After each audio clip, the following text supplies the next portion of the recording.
नमस्कार मंडळी, माजलगाव धरणाच्या पाणलोट क्षेत्रामध्ये रात्रीपासून जोरदार पावसाने पुन्हा एकदा हजेरी लावण्यास सुरुवात केलेली आहे। माजलगाव धरण क्षेत्रामध्ये पडत असलेल्या जोरदार पावसामुळे माजलगावच्या धरणामध्ये येणारी पाण्याच्या आवकमध्ये खूप मोठी वाढ झाली असल्याचं आज सकाळी आलेल्या आकडेवारीनुसार पाहण्यास मिळत आहे। त्यामुळे माजलगाव धरणाचे पुन्हा एकदा 11 दरवाजे जे आहेत ते 1.50 मीटरने उघडण्यात आले असून या धरणातून 61,646 क्युसेस इतका वेगाने पाण्याचा जो विसर्ग आहे तो सिंदफणा व गोदावरी नदी पात्रामध्ये करण्यात आल्याचं पाहण्यास मिळत आहे।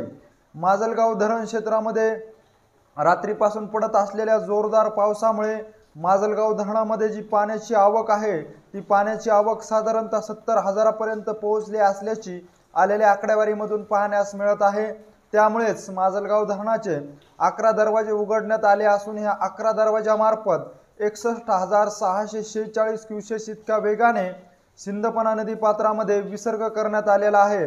त्यामुळे सिंदफणा नदी पात्र व गोदावरी नदी पात्रालगत पूरबाधित गावातील नागरिकांना सतर्क राहण्याचा इशारा देखील प्रशासनाकडून देण्यात आलेला आहे। याचबरोबर माजलगाव धरण क्षेत्रामध्ये सध्याही जोरदार पावसाची हजेरी कायम असल्याचं देखील सांगितलं जात आहे। या पावसाच्या हजेरीमध्ये जर आणखी वाढ झाली आणि माजलगाव धरणामध्ये येणाऱ्या पाण्याच्या आवकमध्ये वाढ झाली तर धरणाच्या दरवाजातून आणखी पाण्याचा विसर्ग करण्यात येईल असं देखील सांगितलं जात आहे। त्यामुळे सिंदफणा व गोदावरी नदी काठावरील पूरबाधित गावातील नागरिकांनी खबरदारी आणि सतर्कता बाळगावी असे आवाहन देखील प्रशासनाकडून वेळोवेळी केले जात आहे। आज पुन्हा एकदा रात्रीपासून माजलगाव परिसर असेल, माजलगाव धरण क्षेत्र असेल या ठिकाणी जोरदार स्वरूपाचा पाऊस कोसळत असल्यामुळे धरण जे आहे ते पूर्ण क्षमतेने भरल्यामुळेच आता धरणातून पाण्याचा विसर्ग जो आहे तो सिंदफणा नदी पात्रातून गोदावरी नदी पात्रामध्ये करण्यात आलेला आहे।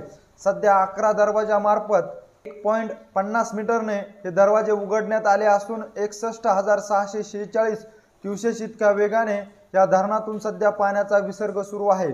माजलगाव धरणाविषयीची अशीच माहिती जर तुम्हाला वेळोवेळी जाणून घ्यायची असेल आणि तुम्ही अजूनही आमच्या चॅनलला जर सबस्क्राइब केलं नसेल तर नक्की सबस्क्राइब करा। धन्यवाद।